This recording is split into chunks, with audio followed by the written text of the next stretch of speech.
무화과 나무를 저주하시다라는 제목으로 하나님 말씀 증거할 때 많은 은혜 받으시길 바랍니다. 예수님께서 마지막 유월절을 보내시기 위해 제자들과 예루살렘에 들어가셨습니다. 지난 시간 말씀에 예수님께서는 예루살렘 성에 들어가실 때 나귀를 타고 새끼 나귀를 타고 입성하시는 그 사람들이 또 예수님을 환호하며 그렇게 예수님께서 등장하시는 일종의 퍼포먼스를 보이셨습니다. 겸손의 왕으로서 장차 십자가를 지시고 죄와 사망 권세에서 승리하실 일에 대한 암시로서 예수님께서 그렇게 행하신 것이었습니다. 자, 그리고 그 다음날 하신 일이 참 독특합니다. 배가 고프신 예수님께서 열매를 얻으려고 하는 목적의 무화과 나무를 길에 있는 무화과 나무를 바라보셨는데 무화과 나무에 열매가 열리지 않는 걸 보시고 그 무화과 나무를 저주를 하셔서 이 무화과 나무가 말라 죽어버린 것입니다.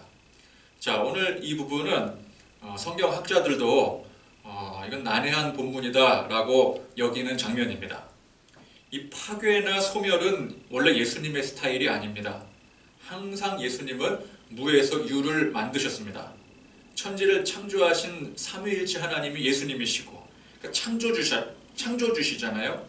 또 인간의 몸으로 오셔서 성육신하셔서 공생의 기간을 사시는 동안도 병자들 고치시고 또 죽은 자를 살리시고, 그러니까 항상 창조적인 일, 살리는 일을 하셨지 죽이는 일을 하지 않으셨습니다.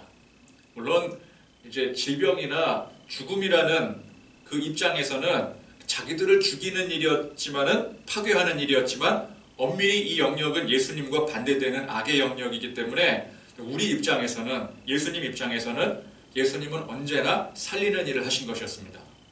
근데 오늘 본문 말씀에 이 무화과 나무는 예수님께서 직접 이 나무에게 저주를 내리셔서 말라 죽이신 거예요. 파괴 행위를 하신 것이었습니다. 그래서 오늘 이 말씀을 해석하는 데 있어서 몇 가지를 해석해 보자면, 우선 첫 번째, 이 무화과 나무가 뭐가 문제였느냐라는 거예요. 뭔 잘못을 했길래, 뭐가 문제였길래 예수님께서 그동안 하지 않으셨던 이 파괴, 저주의 행위를 이 무화과 나무에게 하셨는가.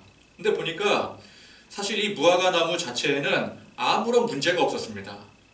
말씀해 보니까 아직 무화과의 때가 아니라고 했습니다. 때가 아닌 거예요. 그러니까 열매를 낼 때가 아니라는 것입니다. 지금이. 그러면 열매를 내지 않는 때에 열매가 열리지 않는 게 그게 정상인 것이죠. 예를 들어 가을철에 열매를 맺는 사과나무가 있지 않겠습니까? 근데 그거를 지금 같은 이 한겨울에 이 사과나무를 바라보면서 왜 사과 열매가 열리지 않느냐고 떼쓰는 것과 똑같은 이치예요. 그러니까 이 무화과 나무 입장에서는 참 억울한 일 아니겠습니까? 왜 내가 저주를 받아서 말라 죽어야 되는지. 그럴 이유가 없는데, 내 잘못한 게 없는데. 만약에 이 무화과 나무가 사고와 지성이 있는 존재라고 한다면 예수님께 충분히 말라 비틀어지기 직전에 따질 일이죠. 억울하다고. 내가 왜 이런 일을 당해야 됩니까? 따라서 이 무화과 나무 자체에는 아무런 문제가 없었습니다. 자, 두 번째는, 그런데 예수님께서 이 무화과 나무를 보시고 열매를 얻기를 원하셨더라는 거예요. 자, 예수님께서 목수의 일을 하시다 보니까 농사에 대한 개념이 1도 없으셔서 잘 모르셔서 그런 것일까? 지금쯤 무화과 나무가 풍성한 열매를 맺을 것이라 착각이라도 하신 것일까? 그렇지 않습니다. 아무리 농사에 대해서 1푼 지식이 없는 천생 도시인이라 할지라도 사과나무에 사과가 가을에 열린다는 사실을 모르는 사람은 없어요. 그죠? 모르면 바보죠. 그 지역에서 흔하디 흔한 이 무화과 나무에 열매가 언제 열리는지는 그건 굳이 무화과 농사를 짓지 않더라도 그건 그 시대를 살아가는 사람이라면 누구나 다 아는 일이라는 것입니다. 모르면 간첩이죠. 모르면 딴 데서 온 사람이에요. 게다가 예수님이 누구십니까? 이 무화과 나무를 창조하신 주인이세요. 그러니까 농부보다도 훤히 그 생태를 잘 아시는 분이십니다. 예수님은 지금이 이 무화과의 때가 아니라는 사실을 누구보다도 잘 아셨음에도 불구하고 지금 당장 열매를 얻기를 원하셨더라는 거예요. 자, 세 번째는 오늘 이 사건이 말씀에 기록된 위치를 보자라는 것입니다. 자, 지난 시간에 예수님께서 예루살렘에 입성하신 사건이 이전의 다른 사건들과는 특별한 어떤 위치를 갖는다고 했습니다. 그러니까 이제부터는 예수님의 핵심 사역인 십자가를 향하신 직접적인 과정이 되는 것입니다. 그 이전에는 간접적인 과정이 되었다라고 한다면 지난 시간부터는 이제 직접적인 하나하나의 과정이 되어가는 것이죠. 그래서 예루살렘에 입성해서부터 십자가를 지시기까지 그 예수님께서 일주일간 며칠간 걸어가셨던 그 발자취는 참으로 특별한 의미를 갖는 것이다 말할 수 있습니다. 물론 성경 말씀 전체가 특별하지 않은 말씀이 없습니다. 그렇지만 특히나 이 마지막 십자가를 지시기까지의 그 과정이 특별히 그 중에서도 특별하다는 것에는 두말할 나위가 없을 것입니다. 그래서 오늘 이 무화과 나무 사건은 단순한 사건이 아닙니다. 배가 고프시다 보니까 순간 이게 화가 나셔서 홧김에 저지른 일이 아니라는 말입니다. 다 여기에 특별한 의미가 있고 뜻이 있으셔서 하신 일이라는 거예요. 자, 오늘 이 무화과나무 사건 바로 직후에 하신 일이 성전 정화 작업이십니다. 예수님께서 예루살렘 성전에 들어가셔서 그 안에 매매하는 자들을 내쫓으시고 돈 바꾸는 자들의 상과 비둘기 파는 자들의 의자들을 다 엎어버리셨어요. 자, 이 장면도 보면은 예수님께서 지금껏 하지 않으셨던 어떤 행위다? 파괴의 행위였다. 무화과 나무를 저주하시고 말라 죽게 하신 것과 같은 이치인 것입니다.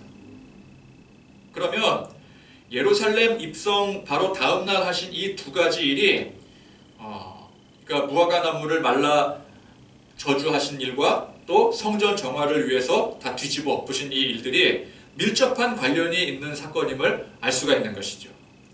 그러니까 일찍이 하지 않으셨던 같은 맥락의 파괴 행위였다는 것과 같은 날 두 가지 행위를 하셨다는 것. 그렇죠? 그러면 이 두 사건이 밀접한 관련을 갖고 있겠구나. 충분히 짐작할 수 있는 것입니다. 여러분, 예수님께서 이 땅에 오신 이유와 목적이 우리를 살리시기 위해서였습니다. 그러기 위해서 대신 죽으시는 것은 예수님의 십자가 희생으로 죄와 사망의 권세를 못 박으시는, 예수님께서 못 박히시지만 사실 그 십자가에는 죄와 사망의 권세가 못 박히는 거예요. 우리를 대신해서. 자, 이것은 무슨 행위를 의미하는 걸까요? 파괴 행위를 의미하는 것입니다. 죄와 사망의 권세를 파괴하시는 거예요. 소멸하시는 거예요. 저주하시는 거예요. 즉 예수님은 죄와 사망 권세에 사로잡힌 모든 것들을 파괴하시고 우리의 생명을 살리시기 위해서 이 땅에 인간의 몸으로 성육신을 하신 것이었습니다. 성전 정화 사건이 의미하는 바가 무엇일까요? 거룩한 하나님의 전이 죄와 사망 권세로 인해서 오염되고 변질되고 타락할 대로 타락한 인간들로 인해서 아주 몹쓸 것으로 타락해버렸다는 것입니다. 예수님이 무엇을 파괴하신 거예요? 그냥 성전을 파괴하신 게 아니에요. 그냥 그 성전 집기를 파괴하신 게 아니에요. 그 안에 죄와 사망의 권세로 오염된 타락한 그 모든 것들을 예수님께서 파괴하신 것입니다. 이는 곧 있을 십자가의 성격을 대변하는 것이죠. 겉으로 그럴듯한 종교적 허울을 뒤집어 쓰고 세상 가운데 영광을 드높여도 그 내실이 썩어 문드러져 있으면 가차없이 십자가에 못 박아 버리신다는 뜻입니다. 그것이 거룩한 성전의 모습을 하고 있더라도 소용이 없는 일이에요. 그래서 종합해서 정리를 해보자면은, 자, 오늘 이 무화과 나무 사건은 바로 뒤에 있을 성전 정화 사건과 밀접한 관계가 있습니다. 그것은 죄와 사망 권세를 십자가에 못 박으시는 일과 일맥상통하는 일입니다. 그러면 열매를 맺지 못한 무화과 나무가 죄와 사망 권세를 상징하는 것인가? 또 그렇게 직접적으로 단순하게 보기에는 앞서 말했듯이 무화과 나무 입장에서는 참 억울한 일이죠. 자, 여기서 이 무화과 나무는 이스라엘 백성들을 상징하는 것입니다.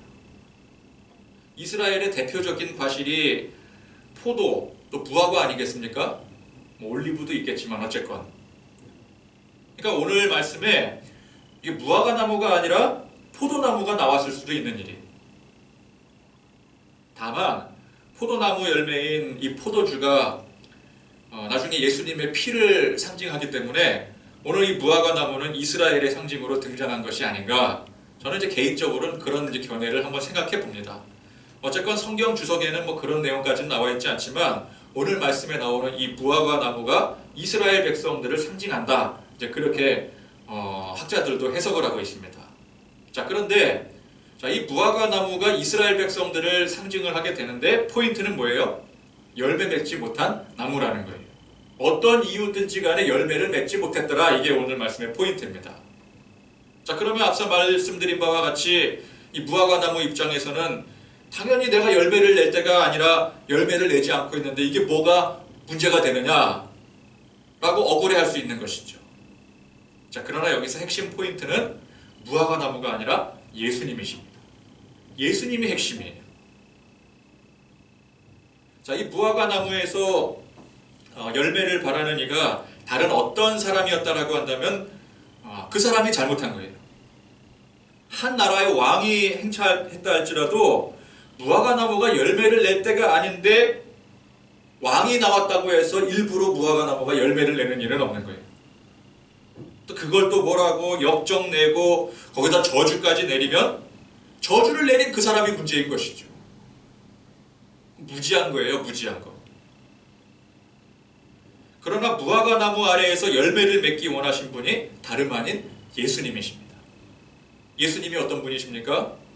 성육신 하셔서 인간의 몸으로, 이 초라한 낡은 인간의 몸으로 오셨기 때문에 사람들이 그 모습만 보고 겉모습만 보고 무시하기도 하고 또 뭐 누구의 아들 아니냐, 뭐 나사렛 천한 출신의 인간 아니냐, 뭐 그런 소리도 들으시긴 하셨지만 예수님이 바로 삼위일체 하나님, 이 모든 천지 만물을 창조하시고 다스리시는 만왕의 왕이시요 만유의 주 되신 분이 바로 예수님이십니다.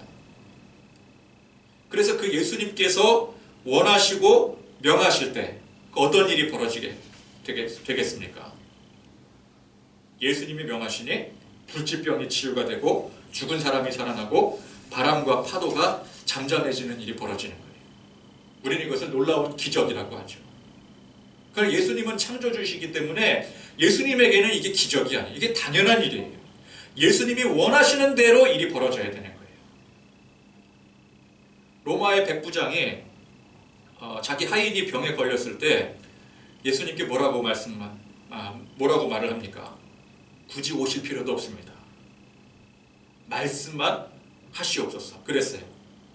그러니까 예수님께서 병을 치유하시고 죽은 사람 살리시고 바람과 파도를 잠잠하게 하실 때 이때 예수님이 어떻게 하셨어요? 정성껏 막 제단 쌓고 뭐 소나 양을 막 1000마리씩 잡고 뭐 아니면 밤새 철야를 막 부들부들 떨면서 불을 지져가면서 그렇게 기도하셨습니까? 아닙니다. 백부장의 말대로 그냥 말씀만으로 하셨어요. 말씀만으로. 그러니 예수님께서 그 백부장에게 뭐라 그러셔요? 이스라엘에서도 이만한 믿음을 본 적이 없다. 예수님을 바로 안 거예요. 이 백부장이, 로마인이.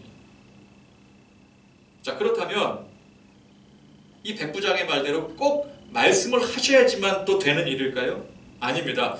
굳이 말씀하지 않으시고 마음만 먹으셔도, 생각만 하셔도, 의지만 보이셔도 다 되는, 아니 되어야 되는 일들이라는 거예요.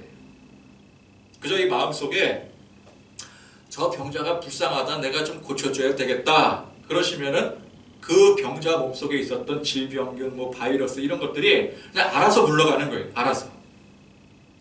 여러분, 얘네들이 무슨 지성이 있고 생각이 있어서 스스로 판단을 해서 이거 창조주가 말씀하시니까 우리가 물러가야 되는 거구나, 그래서 물러가는 것이 아니라 그냥 예수님께서 마음 먹으시면은 그냥 자동으로 일어나는 일이에요. 저절로 벌어지는 일이에요.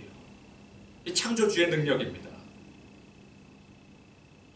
무생물에 속한 바람과 바다가 마치 생각이 있는 생물처럼 예수님 명령을 듣고 당장 소멸되어야 되는 거예요.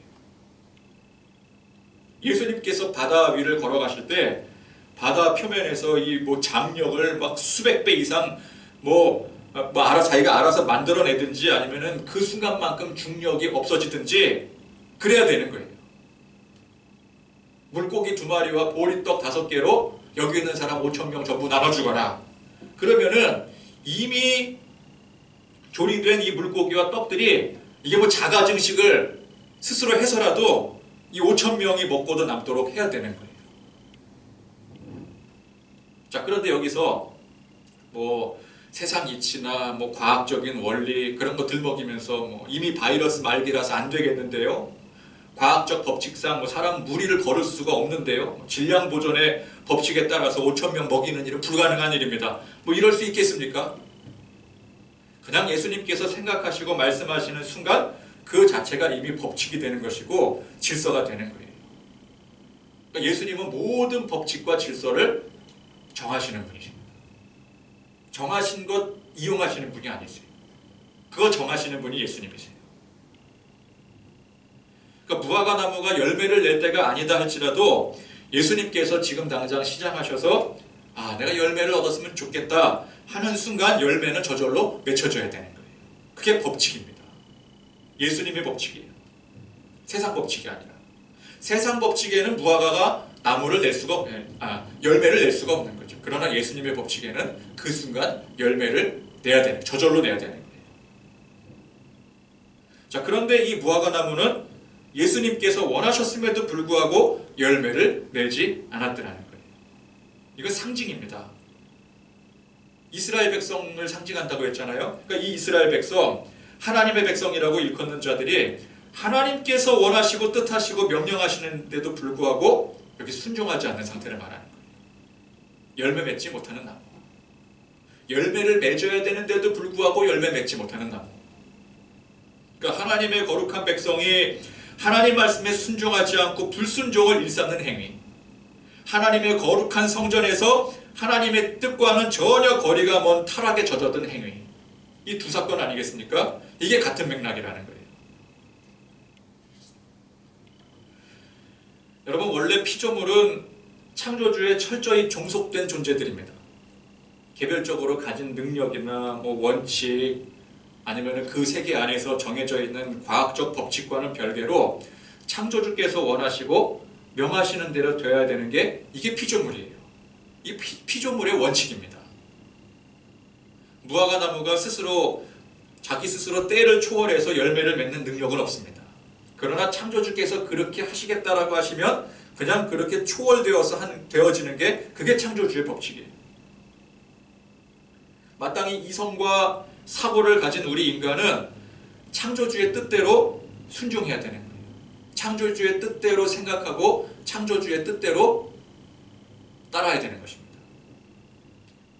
가라 하면은 가고, 멈추라면 멈추고, 하라 하면은 하고, 하지 말라 하면은 하지 말아야 되는 거예요. 이게 피조물의 원칙이에요. 근데 죄가 들어왔습니다. 죄가 들어와서 우리 인간을 타락시켜 버렸어요. 그래서 스스로 생각하고 판단하고 결정해서 창조주의 뜻을 거스르고 불순종하게 되어버렸습니다. 스스로 판단하고 생각한다는 것 자체가 창조주의 뜻을 거스르겠다는 거예요. 그래서 가라고 하는데 멈추고 가지 말라고 하는데 가버려요. 하지 말라는 짓을 골라서 하고 하라는 일은 죽어도 안 합니다. 그게 누구였어요? 이 이스라엘 백성이자 바로 우리들의 모습입니다. 인간의 연약함이에요. 열매 맺지 못하는 나무. 또 허울 좋은 선민의식으로 거룩한 성전 짓고 스스로 거룩한 행세를 하지만 그 속은 완전히 썩어 문드러진 회칠한 무덤과 같은 모습. 여러분, 세상 보십시오. 세상은 항상 성경 진리의 말씀과 반대로 합니다. 항상 반대로 가요. 잘 보십시오. 청개구리 속성과 똑같아요. 세상에서 주장하는 이론이라든지 견해, 사상 전부가 다 하나님 말씀과 하나님의 진리와 정반대로 나가고 있어요. 르네상스 시대 이후 포스트 모던 시대고 뭐고 간에 이 세상의 속성, 이 세상의 핵심을 한마디로 정의하자면 인본주의라고 할 수 있습니다. 요즘 정말 다양한 사상들, 견해들이 존중이 되어지고 또 더 존중이 되어야 된다라고 그렇게 입을 모아 말들 하고 있지만 이 모든 핵심이 한마디로 말하자면 인본주의라는 거예요. 인본주의의 핵심을 가지고 있어요. 그러니까 성경과 정반대로 대치되는 개념입니다. 인본주의가. 그러면 인본주의가 처음 나왔다고 하는 역사적으로 처음 나왔다고 하는 르네상스 그 이전에는 신본주의였습니까? 아닙니다. 무늬만 신본주의였지 실제로 그 내실을 들여다보면은 거기도 여전히 인본주의였어요. 회칠한 무덤과 같았어요. 성전만 의리의리하게 지어놓고 기독교라는 종교를 가진 사람들이 권세를 잡고 신본주의를 주장하지만 그 내실은 여전히 인본주의였습니다. 이게 사실은 그런 의미에서 보면 더 악질인 것이죠. 대놓고 인본주의보다 속으로 감춰진 인본주의가 더 악질이죠. 자, 그런데 잘 보면은 완전한 사실로 결정되어진 법칙을 보게 되면은 이제 과학에서 완전히 증명이 되어서 확실하게 결정난 걸 이게 법칙이라고 하지 않습니까? 확실히 증명이 되지 않고 결정이 되지 않은 것을 뭐라 그래요? 가설 내지는 이론이라고 합니다. 그렇죠? 법칙과 이론, 이게 다른 거죠. 근데 과학적으로 증명된 법칙들을 보게 되면은 이게 잘 보면 하나같이 성경에 위배되지가 않아요. 법칙은, 정해진 법칙은. 뭐 만유인력의 법칙이라든지 무슨 제1의 법칙, 제2의 법칙 그런 거 보일의 법칙이라든지 여러분 학교 다닐 때 배웠던 각종 물리 법칙들이 있지 않겠습니까? 법칙, 이론, 가설 이런 거 말고요. 딱 정해진 완벽하게 증명이 된 법칙. 근데 이 법칙들을 가만히 보면은 하나님의 창조 섭리에 위배가 되지를 않아요. 잘 보면 하나도 위배되는 게 없어요. 오히려 하나님께서 만드신 우주 만물이 이처럼 신비롭고 조화롭다라는 것을 더 깊이 인정해주고 증명해주는 게 이게 물리법칙들입니다. 일정한 온도 이상으로 가열을 하면 물이 끓게 된다. 이게 하나님의 창조 법칙을 망가뜨리는 법칙이 아니잖아요.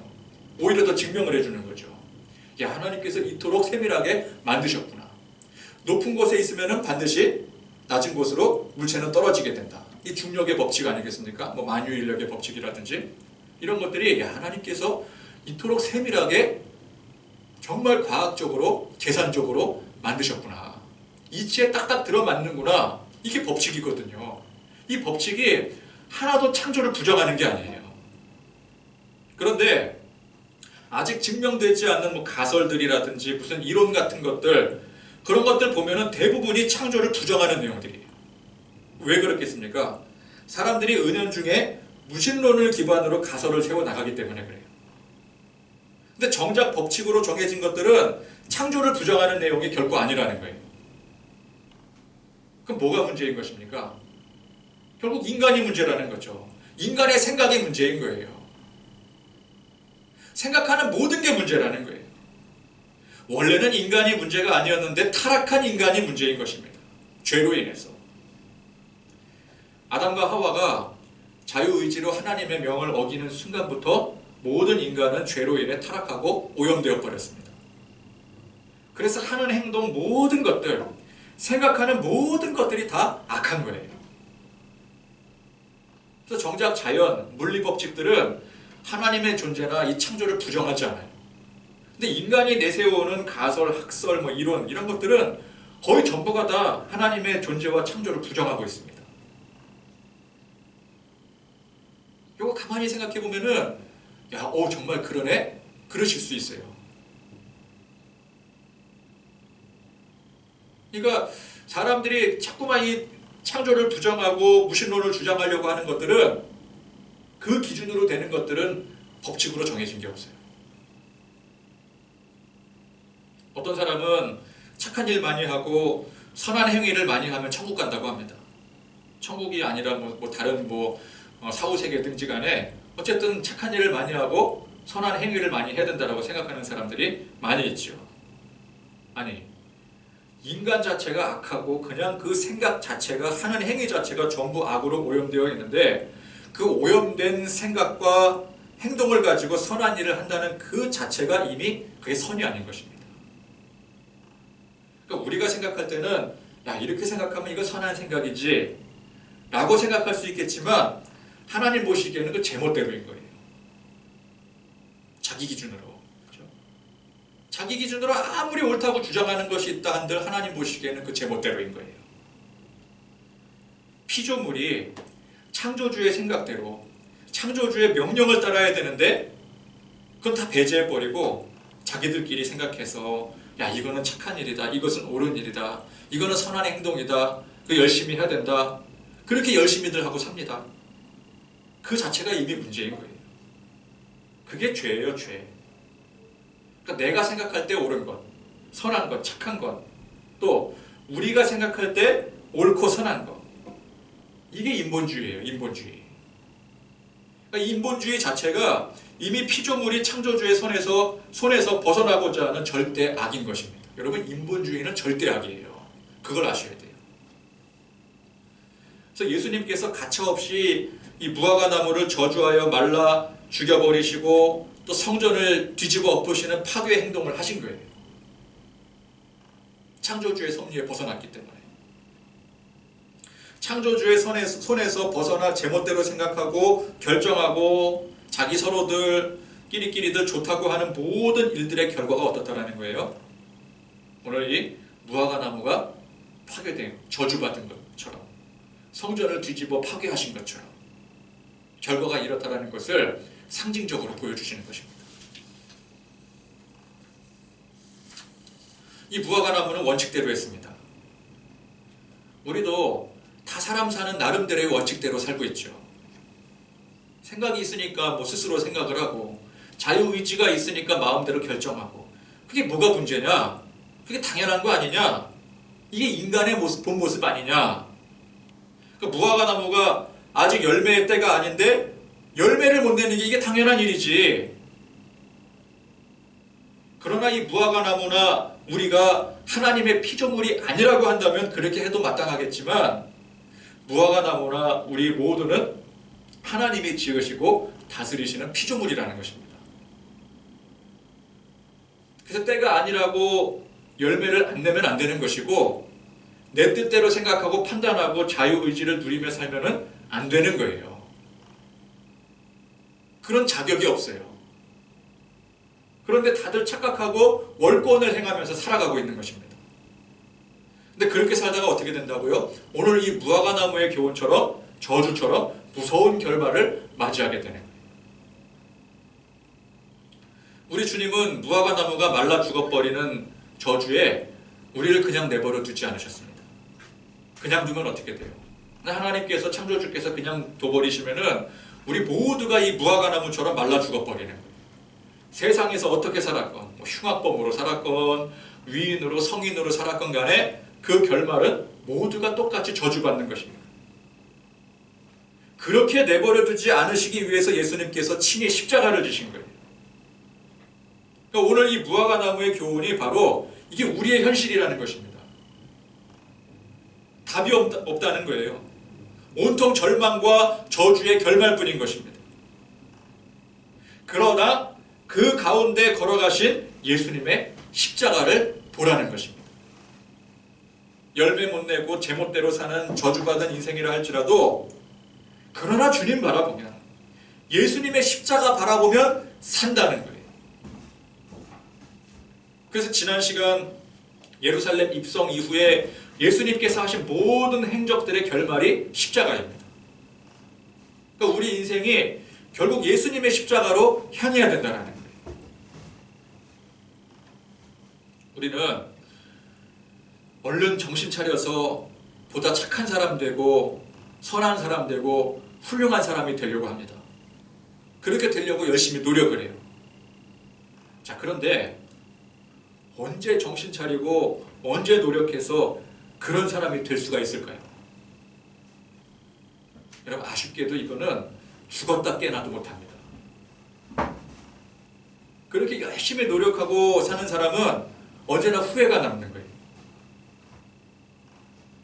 그래서 선행으로 혹은 내 노력으로 뭐 극락이건 천국이건 보장된 사후세계를 받으려고 하는 사람, 살려고 하는 사람은 죽을 때까지 열심히는 살아가겠지만 죽을 때까지 자신 없이 살아야 돼요.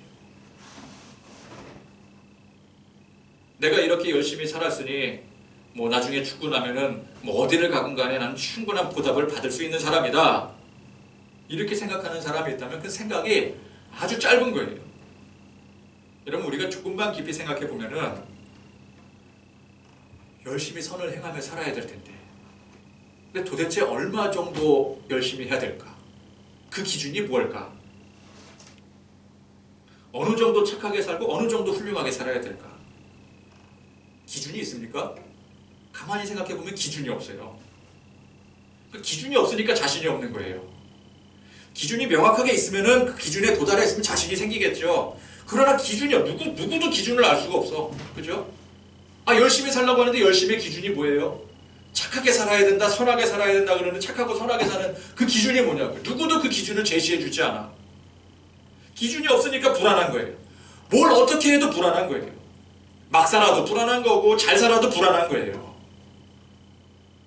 남들이 그냥 저 사람은 법 없이도 할 사람이야. 저 사람은 죽어도 어디라도 갈 사람, 천국이건 극락이건 다 갈 사람이야. 그래도 정작 본인은 자신이 없어요. 왜? 기준이 없기 때문에. 그게 맞습니다. 그게 정답이에요. 우리의 기준, 우리의 노력으로는 답이 없다. 답이 없는 거예요. 우리는 좋게 쳐줘야 오늘 이 무화과나무 같은 사람들 아니겠습니까? 그러다 보니까 오늘 이 나무는 때에 따라 열매도 잘 냈을 거예요. 그러니까 지금까지 살아있었겠죠. 그러나 아무리 열심히 열매를 내고 풍성한 가지를 드리워도 그 결과가 어떻게 됐다라는 거예요? 말라 비틀어져 죽는 저주를 받게 되더라는 거예요. 아무 소망 없고 답 없는 우리 인생에 참된 길이요 새 길을 내어주신 예수님의 십자가를 바라보시기 바랍니다. 오직 예수님의 십자가만이 우리의 소망이요 빛이 되심을 다시금 다짐하시는 순간이 되길 바랍니다. 세상이 정상이 아니에요. 세상이 기준이 아니에요. 세상 기준이 없어요. 오직 하나님의 말씀만이 진리요 생명이요 이것이 정상임을 우리가 알 때에 우리 세상에 속아서는 안 돼요. 더 이상 세상에 속아 살면 안 되는 거예요. 세상이 외치는 그 진리에 가짜 진리에 속아서 그 세상 방식대로 살려고 하면 안 되는 거예요. 예수 믿는데도 불구하고 예수는 믿는다고 하지만 나가서는 세상 방식대로 살려고 하는 그 모든 것을 다 벗어 던져버려야 돼요. 오직 하나님의 말씀 붙들고 예수 그리스도의 십자가 붙들고 살아가는 그런 저와 여러분들 되실 수 있기를 간절히 축원드립니다. 기도합니다. 하나님 아버지 감사와 찬양 영광 높여드립니다. 세상 살면서 세상이 말하는 원칙대로 주장하는 대로 우리는 그렇게 살아왔습니다. 무화과 나무가 때가 되면 열매를 내고 때가 되지 않으면 열매를 내지 않는 게 정상이었습니다. 우리도 다 그런 정상적인 범주 안에서 살았습니다. 그러나 피조물이 창조주께서 원하시고 명하시는 대로 행하지 않으면 그 자체가 비정상임을 우리가 알게 하여 주시옵소서. 아무리 정상적으로 열매를 내왔던 무화과 나무를 할지라도 예수님께서 지금 당장 열매를 원하실 때 열매를 내지 않았다면 저주받아 말라 비틀어질 수밖에 없는 이것이 바로 우리 인생의 참혹한 아찔한 모습임을 기억하고 오직 주님만을 바라보며 하나님 말씀만을 쫓아 예수 그리스도 걸어가신 그 십자가만을 쫓아 살기를 결단하는 우리 모든 사람들, 우리 모든 하나님의 백성들 되게 하여 주시옵소서. 우리 주 예수 그리스도의 은혜와 하나님의 사랑과 성령의 교통하심이 무화과 나무의 교훈을 통해서 세상의 의, 나의 의가 아닌 오직 그리스도 십자가의 의를 쫓아 살기를 결단하고 다짐하는 우리 모든 성도들 머리 위에 지금부터 영원토록 함께 하시기를 간절히 축원하옵나이다. 아멘.